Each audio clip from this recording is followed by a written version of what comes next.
আসসালামু আলাইকুম। জি বলেন। আপনি জানেন বাংলাদেশে আদমশুমারি শুরু হয়েছে, তো আপনার পরিবারের সদস্য সংখ্যা কয়জন সেটা আমরা গণনা করতে এসেছি। জি বলেন। জি, আপনার নামটা? দিনমজুর।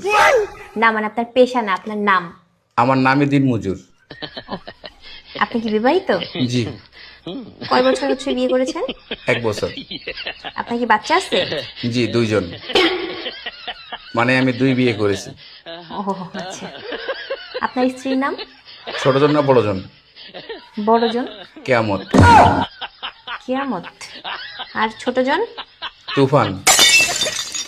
ও তুফান। আপনার সন্তানের নাম?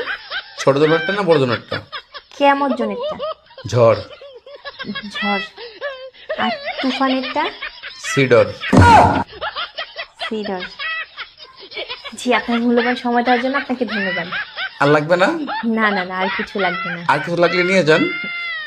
না না, তাহলে ভিতরে এসে চা খেয়ে যান। এখানে বেশি কথা সমস্যা আছে। না না না না, আর কিছুই লাগবে না। আপনাকে অসংখ্য ধন্যবাদ, ভালো থাকবেন।